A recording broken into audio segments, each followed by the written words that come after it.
inicio al mensaje de esta mañana. ¿Esto qué? No sin antes, primeramente, darle gracias al Señor por permitirme, a la iglesia, al pastor, el enorme privilegio que me han encomendado de compartir la enseñanza en este día. Mi rogativa, hermano, es que Dios me ayude a poder llevar a cabo esta labor sobre este tema que estamos tratando, que vamos a continuar con la serie del diaconado bíblico. En todo este mes de octubre se ha escogido, creo que parte de la siguiente semana, la primera semana de noviembre también compete llevar el estudio. El tema es relacionado sobre el diaconado bíblico. Y debemos recordar los mensajes anteriores, haciendo un breve recorderis, ya mensajes que han expuesto nuestros hermanos, el hermano Luis, el pastor Adi y el pastor Edgardo, donde se ha abordado el tema sobre la base y el inicio del diaconado, cómo se presentó este oficio en la iglesia en su etapa primitiva. Se abordó también el tema sobre la importancia que tiene el gobierno de la iglesia para tratar estos temas del diaconado. También vimos el carácter que muestran los siervos que serán designados a esta labor. Y por último, el último domingo, vimos también el carácter moral del diácono y sus requisitos. Serían 4 lecciones y hoy sería una quinta lección, continuando con el carácter del diácono, añadiendo su evaluación. Vamos a ver el carácter del diácono y su evaluación. Para eso los invito a buscar en la palabra el texto base que tenemos, que es 1 Timoteo, capítulo 3, verso del 8 al 13. Antes, debo mencionar que Pablo aquí se dirige a Timoteo, su hijo espiritual, que fue nombrado pastor de la iglesia de Éfeso, y quien recibe las instrucciones de cómo llevar a cabo este tema, de los requisitos sobre este cargo de diácono en la iglesia.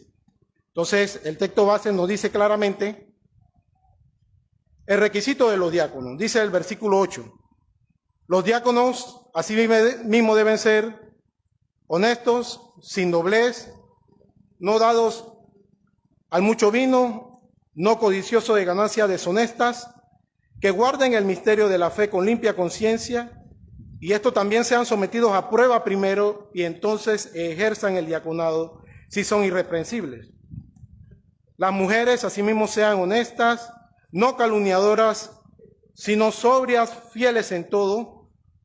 El 12 dice, los diáconos sean maridos de una sola mujer, y que gobiernen bien sus hijos y sus casas, porque los que ejercen bien el diaconado ganan para sí un grado honroso y mucha confianza en la fe que es en Cristo Jesús. El título de esta enseñanza es Evaluando al diácono designado. De manera de introducción, entonces, debemos también informar que estamos utilizando una guía del hermano Alexander Strauss, un libro que bíblicamente nutre muy bien a la iglesia con respecto a este tema. Pero en ninguna circunstancia, hermano, dejamos de estar sustentando todo con las Sagradas Escrituras. Ahora, este tema del diaconado se hace mención en el Nuevo Testamento en 2 libros, y lo hemos reconocido así porque se menciona en Hechos de los Apóstoles y aquí en esta carta de 1 Timoteo. Así que anterior a que Pablo diera estas instrucciones, ya de una manera más formal a la iglesia, ya este tema se había abordado en la iglesia al inicio. Hechos de los Apóstoles 6, 1 al 7, hablaba de que había que designar una elección de 7 hombres al servicio del diaconado. Solo para recordar, hermanos, que ya se ha dado en otras enseñanzas el significado de la palabra diácono en el griego es servicio o servidor. Algunos ven esto como tema de debate también por ver que en Hechos no se trata directamente del tema de diaconado. Algunos no creen, algunos creen que fueron hombres escogidos simplemente y que no eran diáconos.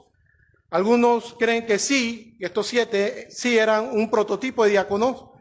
Y bueno, muchos, como la iglesia y nosotros los reformados, sí creemos que estos 7 aún, aunque no estaban aún formalizados en su cargo, ellos dan inicio a la designación para luego posterior presentar el oficio a la iglesia. ¿Por qué lo queremos, hermano? Porque luego que ya ha pasado un periodo de tiempo, el avance de la iglesia primitiva, en el primer siglo, Pablo ahora, en esta carta de 1 Timoteo, vemos que él presenta de una manera más formal este oficio y da una amplitud en las recomendaciones. Hechos 6 y 1 Timoteo 3, vemos el mismo patrón, hermanos, por los apóstoles y por Pablo. Es decir, el mismo sentido o espíritu de esta ordenanza, de este oficio, es el mismo. Hechos 6:3 dice, buscad pues, hermanos, de entre vosotros a 7 varones de buen testimonio, llenos del Espíritu Santo y de sabiduría, quienes encarguemos este trabajo. Ahora vemos que en ambos textos hay una relevancia en el carácter, en el servicio de lo designado al diaconado.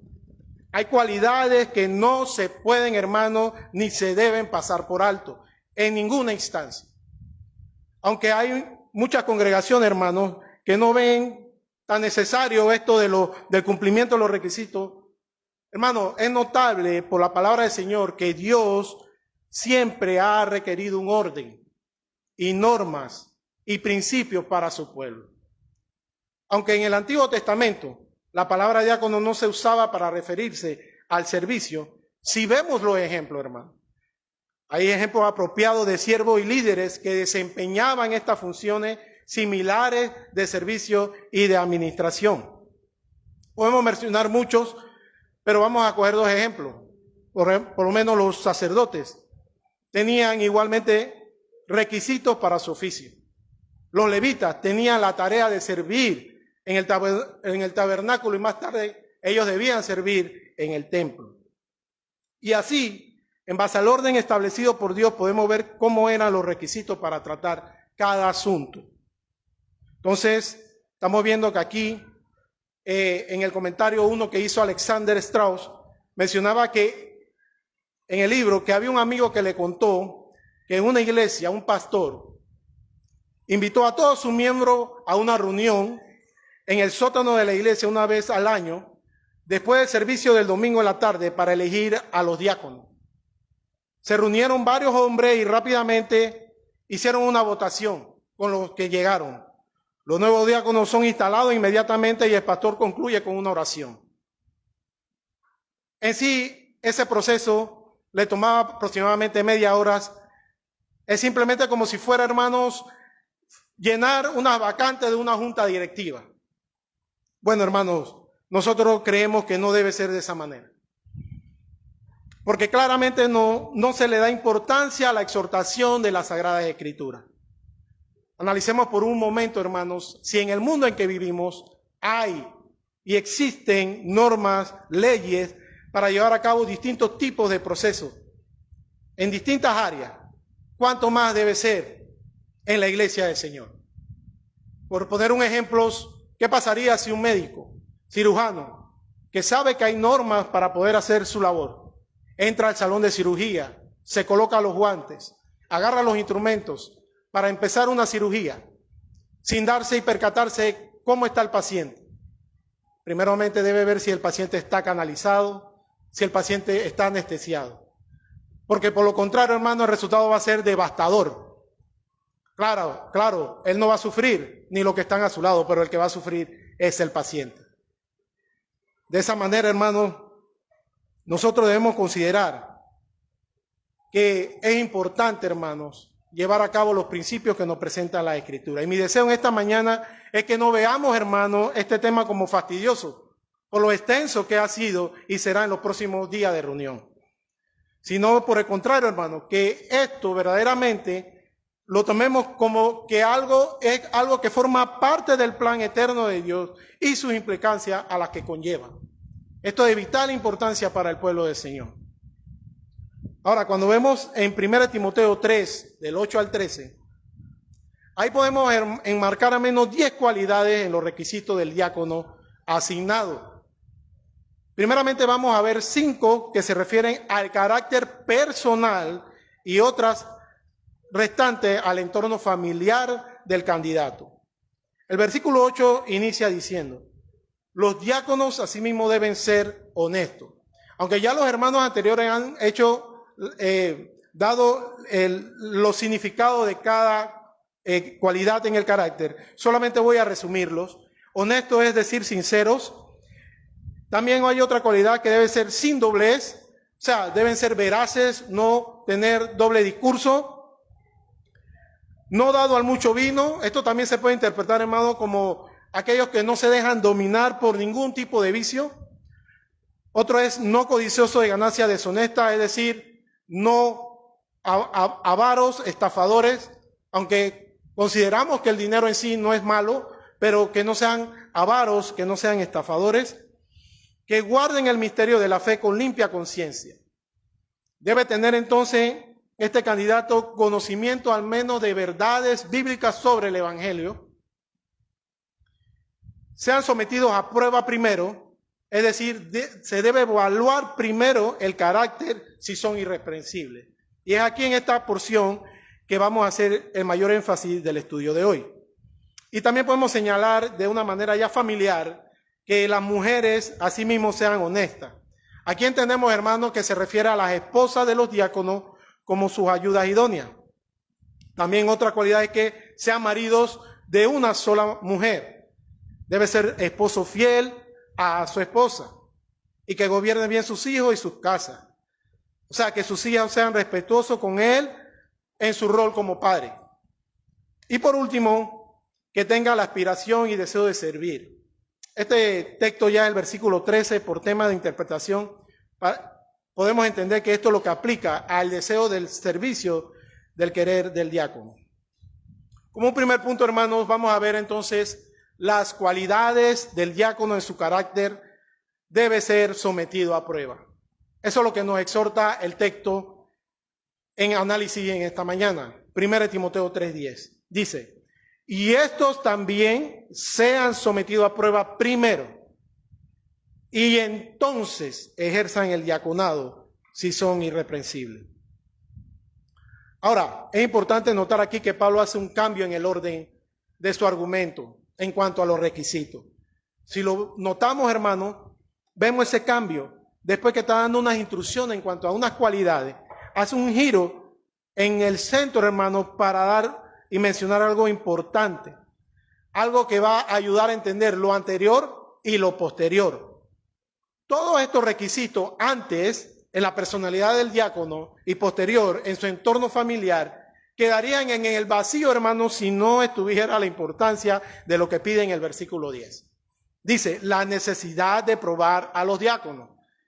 La importancia en resaltar aquí es que ninguno puede desempeñarse al cargo como diácono hasta que sea primero examinado y aprobado. Hermano, podemos pensar que en el pensamiento de Pablo, cuando se refiere a la palabra, y estos también, nos pone sobre un preaviso de algo diferente, pero igualmente esencial a los 5 anteriores requisitos. Y es que Pablo, de la misma forma que se dirige a los ancianos al inicio de las recomendaciones para designar ancianos, hace lo mismo en 1 Timoteo 3:7. Él le dice a los ancianos, también es necesario que tengan buen testimonio de los de afuera para que no caigan en descrédito y lazo del diablo. Las instrucciones son muy necesarias a las que está haciendo Pablo. O sea, que el carácter de un diácono debe ser probado, como también se le juzga, hermano, a los ancianos en su oficio. Porque la realidad, hermano, es que tanto los ancianos más bien, no saben la condición espiritual del corazón de cada candidato a cargo oficial, hasta que no salga a la luz su carácter tanto para bien y para mal. La exhortación de esta carta para estos oficios de diáconos y ancianos, Pablo la deja bien clara en cuanto a estos temas de que deben ser probados. Dice 1 Timoteo 5, 24 y 25, los pecados de algunos hombres se hacen patentes antes que ellos vengan al oficio, mas a otros se les descubre después.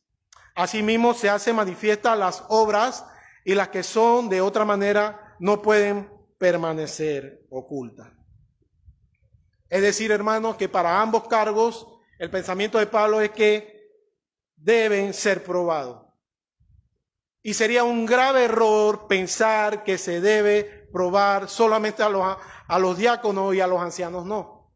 Esto aplica para ambos, hermanos. Muchas iglesias fallan en este proceso por distintas razones, y muchas de ellas es porque las iglesias están más ocupadas en distintas actividades que ver exactamente la exhortación bíblica para cada oficio. No ven la relevancia que lleva o que implica estas normas. El diácono que no sea apto puede perjudicar a la iglesia y a personas inocentes. Como segundo punto, vamos a ver el proceso de prueba. Todo candidato debe ser evaluado por otro, que debe examinar su personalidad o carácter a la luz de la norma de Dios, hermanos, y solo a las normas de Dios, y no a las normas emocionales de los hombres. En la iglesia un hombre no puede nombrarse a sí mismo para desempeñar el oficio de diácono. Primera de Timoteo 3:10, hermano, vuelvo y lo reitero, nos exhorta, dice, primero, es decir, debe ser evaluado primero.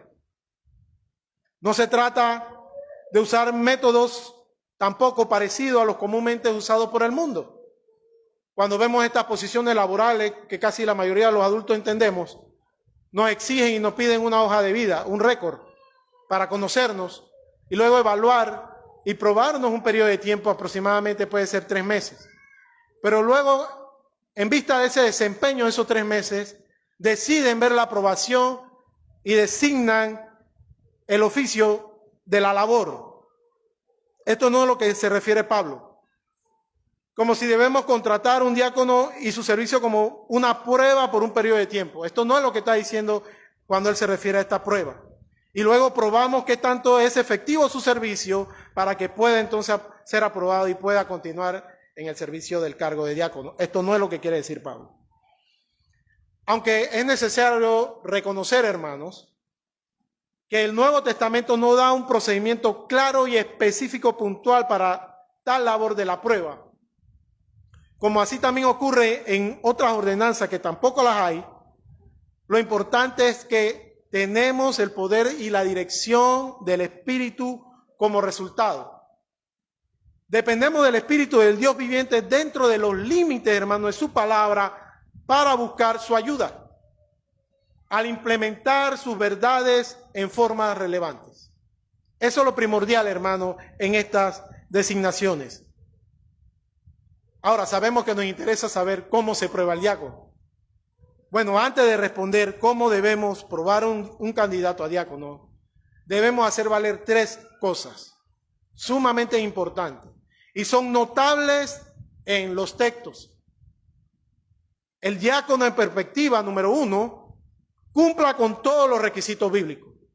Número 2, el diácono en perspectiva sea examinado en cuanto a dichos requisitos.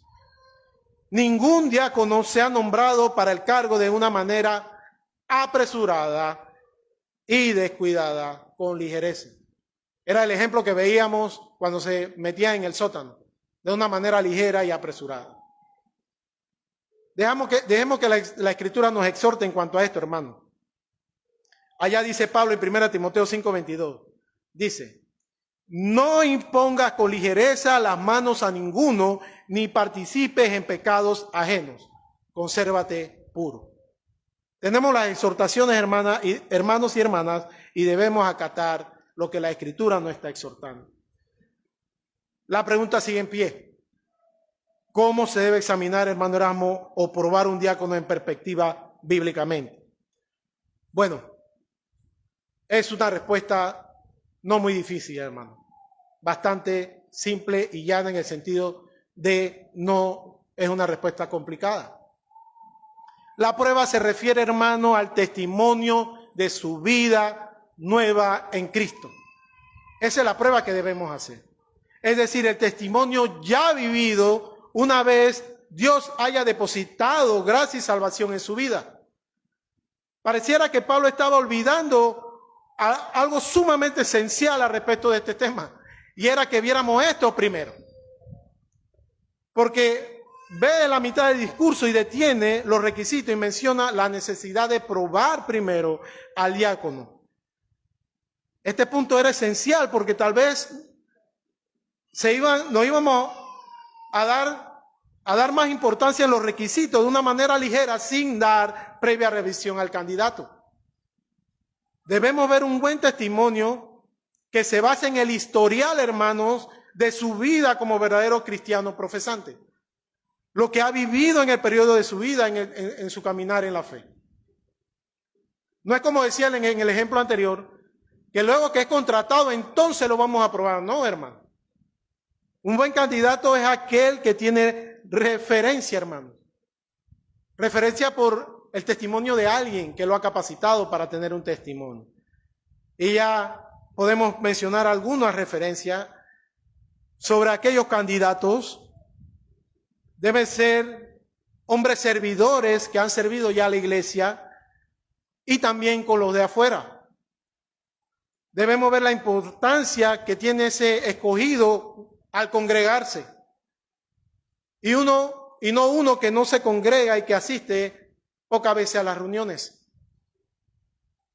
Debemos ver en aquel candidato aquel que se involucra en ayudar a sus pastores y a sus hermanos. Debemos ver en él un buen hijo que honra a sus padres y si es padre, que lleva responsablemente la responsabilidad de su familia. En la iglesia primitiva, hermano, eso era lo que se vivía. Se vivía la comunión unos con otros permanentemente, latentemente. Se vivía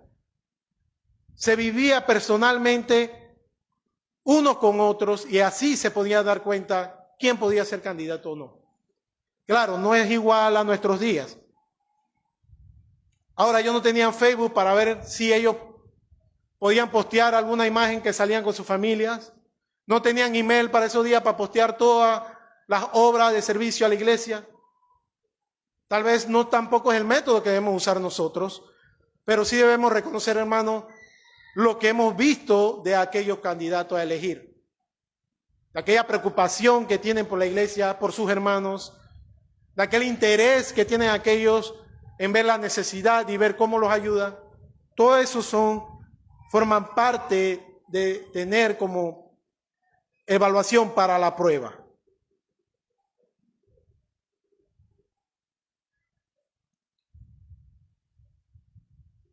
Me permiten un momento, hermanos.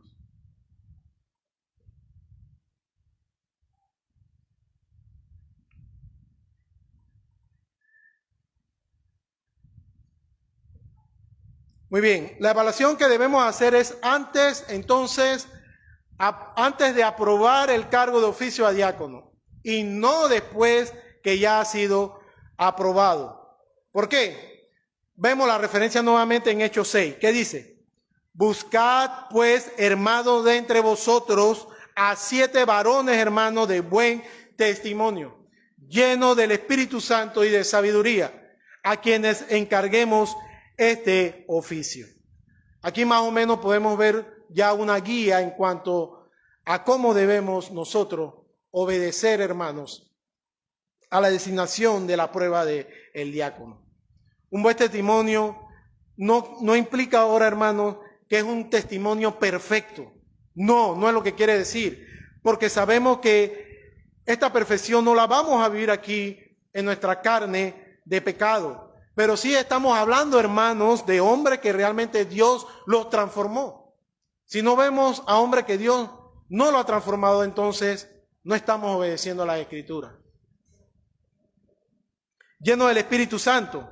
¿A qué se refiere esto? A un hombre transformado por Dios va a demostrar quién lo transformó y demostrará el fruto de aquel que lo ha transformado.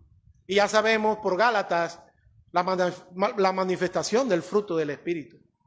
Ese reflejo se debe notar en el candidato. Aunque sabemos también, hermano, que la santificación es progresiva, esa transformación aún así será visible, hermano. Será visible. Y también hablaba el texto de sabiduría. Es decir, hermano, no necesariamente tiene que ser un candidato súper intelectual, pero sí una persona sabia que sepa enfrentar los retos de la vida. ¿Con qué, hermano? Así como Cristo la enfrentó. con mansedumbre y humildad. La sabiduría, en última instancia, es más valiosa que la inteligencia, hermano, por la razón de que ¿cuánto hemos visto a personas que son muy intelectuales, muy sabias, pero cuando vemos su testimonio, su carácter moral, no dan buen testimonio? Y eso lo sabemos. Eso lo vemos en el mundo. Estos procedimientos entonces son muy necesarios, que deben formar parte de la cualidad para aprobar el proceso a confirmación, hermanos. Como tercer punto tenemos entonces que mencionar 6 elementos clave para este análisis metódico en nuestra evaluación. Hay mucha más amplitud a este tema para la evaluación del diácono. Número 1, vamos a hablar que los obispos o ancianos deben dirigir el proceso. Los obispos o ancianos deben dirigir el proceso. De acuerdo a 1 Timoteo 3:1 y Tito 1:5, una iglesia local o todas debieran nombrar ancianos, que también significa obispo. Ellos entonces como líderes son responsables de la dirección de la iglesia. Hermano, esto es un asunto vital para la iglesia. Y si los ancianos o pastores no dirigen bien el proceso, sobrevendrá el desorden y la mala administración. En algunos casos, las personas de la congregación serán las perjudicadas. Entonces son los hermanos, son los ancianos que se ven en la necesidad de seleccionar más diáconos, ya que ellos tienen, hermanos, la autoridad para llevar el avance de la iglesia. Eso es lo que nos está enseñando el libro de Hechos. Vemos que los apóstoles son los que ven esa necesidad del servicio de los diáconos. Ahora, todo esto va con la guía y la dirección del Señor.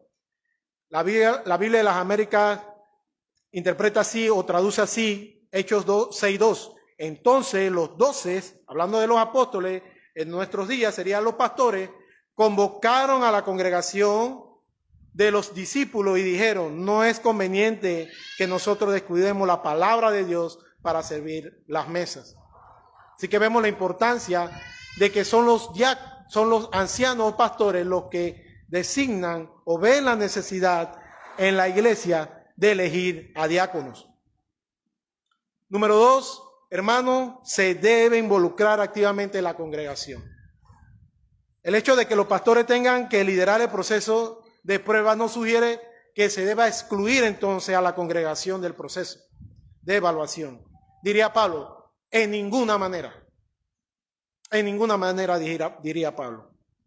Tal vez en algunos otros gobiernos son los ancianos los que designan todo y hacen todo, pero nosotros entendemos que, como dice Pablo, en ninguna manera la iglesia debe ser excluida. Ahora, ¿por qué lo entendemos así? Primero debemos saber que los ancianos que siguen el patrón neotestamentario no deben ser dictadores, burócratas o oligarcas gobernantes.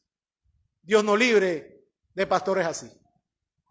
Por el contrario, deben liderar activamente como pastores devotos entre el pueblo de Dios. Ellos deben escuchar, consultar y buscar la sabiduría de sus compañeros, que somos nosotros. Un buen cuerpo pastoral también desea tener una congregación capacitada, involucrada y activa. Voy a repetir esto nuevamente. Un buen cuerpo pastoral también desea tener una congregación capacitada, involucrada y activa. Entonces los diáconos elegidos son los que van a prestar su servicio. ¿A quién, hermanos? A nosotros mismos, a la congregación, y por lo tanto la iglesia debe tener voz para evaluarlos. Tenemos como referencia Hechos 6:3. Nuevamente la Biblia de las Américas dice: por tanto, hermanos, escoged entre vosotros 7 hombres de buena reputación, llenos del Espíritu Santo y de sabiduría, a quienes podamos encargar esta tarea. Los diáconos ven la necesidad, pero la iglesia es la que elige y escoge. Es lo que está exhortando la Escritura. Es necesario que todos los miembros de la iglesia se involucren en la evaluación, hermanos. Todos los miembros. los que ya son miembros, ya que ellos pueden también, veamos la importancia de esto, porque ellos pueden tener alguna objeción, hermano, del candidato por tener mala referencia, cosa que los ancianos tal vez desconocen y así ellos pueden ayudar a la decisión. Vemos la importancia de esto, hermano. También es necesario saber que toda objeción, es importante este punto, que surja de candidato debe ser estrictamente basado en violaciones de principios bíblicos. Si no es así, dichas acusaciones deben ser ignoradas. No se le debe negar el cargo a ningún candidato por criterios personales subjetivos. En ninguna manera, nuevamente diría Pablo. Este proceso de evaluación no es un concurso también, hermanos, de popularidad o de elecciones libres. Se trata de un proceso, se trata de una prueba, se trata de una prueba o examen del carácter a la luz de las Escrituras. Si una sola persona, hermanos, en la congregación tiene alguna objeción bíblica verificable, el candidato a diácono debe ser declarado no apto para el cargo, aunque todo lo demás lo apruebe. Las reglas de Dios gobiernan la casa de Dios. Y en esto diríamos todos, amén. Las reglas de Dios gobiernan la casa de Dios y no la popularidad que alguien tenga en un grupo, hermanos. Dejemos que la Escritura nos siga exhortando. 1 Timoteo 3:15, para que si tardo sepas cómo debes conducirte. ¿Dónde? En la casa de Dios, que es la iglesia del Dios viviente, columna y baluarte de la verdad. El versículo 10 entonces, que estamos analizando, sigue diciendo que sean irreprensibles. ¿Qué significa esto? Es decir, que el candidato sea según los requisitos bíblicos. Solamente eso, hermano. Es importante tener en cuenta que eso no significa que el candidato no tenga falla, hermano, como lo vengo mencionando, o imperfecciones. Todas las tenemos, por supuesto. Ser irreprensible tiene que ver con lo que es digno de respeto, veraz, autocontrolado, vive una vida cristiana consistente. Y no es un charlatán, hermano, que juega al evangelio sin mínimo respeto. Hoy vemos a cristianos, hombres que se llaman ser cristianos, hermano, que son simples charlatanes, que juegan al simple evangelio. No tienen ningún mínimo respeto al evangelio ni a las cosas de Dios. Estos no son actos, hermanos, para llevar cargos tan serios dentro de la iglesia. La iglesia que es columna y baluarte de la verdad. Número 3, debe haber un interrogatorio e instrucciones con el candidato a diácono. Tanto los ancianos, hermanos, como nosotros, los miembros de la iglesia, podemos acercarnos a los hermanos que consideramos que pueden, o que hemos visto ese carácter, que pueden ver o que podemos notar en ellos estas cualidades, y hacerles algunas preguntas relacionadas sobre sus creencias, sobre sus doctrinas, sobre sus intereses, sobre su relación de familia, sobre también la disponibilidad que tienen el tiempo para dar este servicio, para clarificarle qué tipo de trabajo se espera que haga. Eso lo podemos hacer también, hermano. Número 4, los pastores deben aprobar y establecer o instalar públicamente a los diáconos. Hechos 6 dice, a los cuales presentaron. ¿Quiénes lo presentaron? La iglesia. Ante los apóstoles, quienes orando le impusieron las manos. Ahora bien, vemos aquí que estos 7 hombres fueron llevados a los apóstoles para su debida aprobación, y entendemos que en nuestros días son los pastores que tienen esa autoridad y que son los encargados finales de instalar entonces públicamente a los diáconos. Número 5, el proceso debe ser impregnado por algo que no hemos hablado, y es la oración. La oración. 1 Timoteo 3:10. Este punto es de suma importancia en cada proceso y detalle que hagamos dentro de la iglesia. No necesariamente por ver este tema es que vamos aferrarnos a orar solamente por el tema de los diáconos. No, tenemos muchas otras cosas por orar, pero es necesario ya llevar en oración esto que estamos iniciando para esperar en el momento que nos toque la evaluación y determinar todo, que sea Dios el que guíe esta decisión. Todos debemos estar orando ya, pidiendo al Señor dirección, intuición espiritual y un juicio imparcial.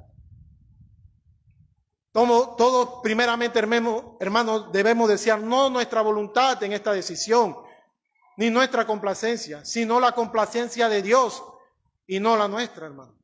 Siempre debemos pensar en eso. Recordemos la oración del Señor, hágase tu voluntad. Número 6, el reconocimiento del diácono debe ser en público. 1 Timoteo 3:10 dice, y esto también sean sometidos a prueba primero, y entonces ejerzan el diaconado si son irreprensibles.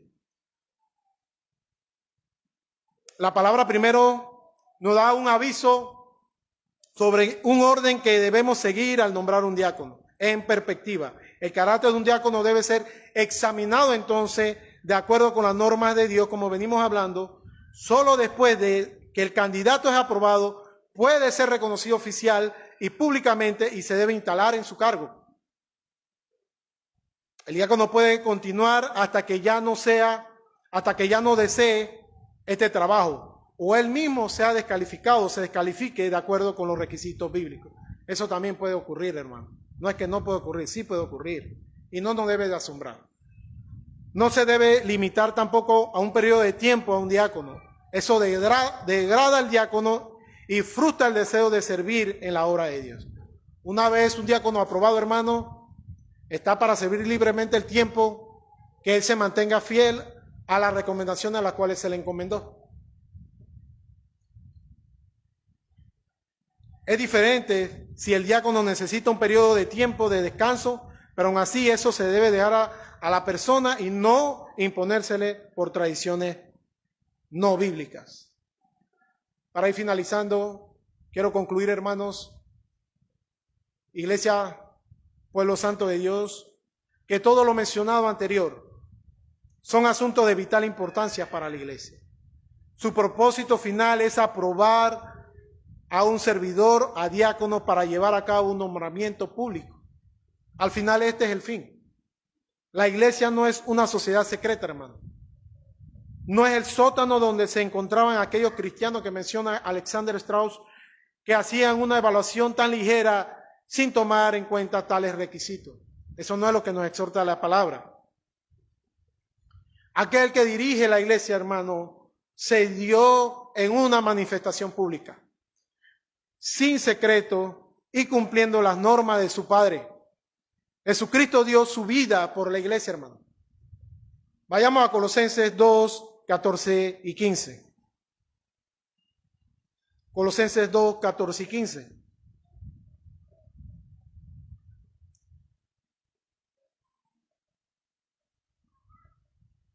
Dice la palabra del Señor, anulando el acta de los decretos que había contra nosotros, que no era contraria, quitándola de en medio y clavándola en la cruz.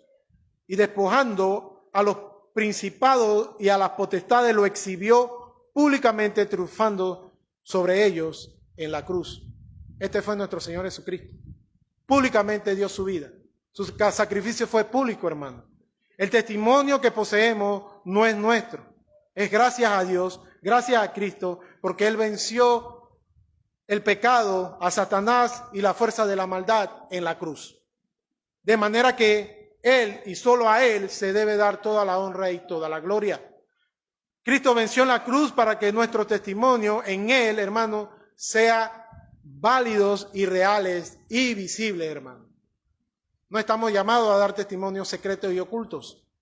Cristo fue el mayor ejemplo de servicio en humildad y humillación. Filipenses 2, 5 y 8 dice, haya pues en vosotros este sentir que hubo también en Cristo Jesús, el cual siendo en forma de Dios no estimó el ser igual a Dios como cosa en que aferrarse, sino que se despojó a sí mismo, tomando forma de siervo, hecho semejante a los hombres, y estando en condición de hombre, se humilló a sí mismo, haciéndose obediente hasta la muerte y muerte de cruz. Cristo entonces, hermanos, es el mayor. Cristo hizo la mayor tarea que un servidor puede dar en este mundo, dar su vida por nosotros. Nosotros, ¿quiénes? Pecadores indignos, que por su gracia hoy podemos disfrutar, hermanos. ¿Cuánto más debemos entonces nosotros valorar y querer servir a otros hermanos? Ahora, me quiero dirigir a las visitas. Si aún no has recibido la gracia salvífica de Dios en Cristo, hoy es el día que debes clamar con voz de estruendo en tu corazón misericordia para ser hallado y alcanzado en el oportuno socorro. Tu necesidad de Cristo es urgente. Corre a Cristo, ven a Cristo. Él es la fuente de la vida, Él es la fuente de la salvación y de la vida eterna. Oremos, hermanos. Bendito Padre Celestial, te damos gracias, Señor, por esta oportunidad. Te damos gracias, Señor, porque somos inmerecedores, somos indignos, Señor, de recibir tanto amor tuyo, Padre. Señor, pero ahora que nos has transformado, Señor,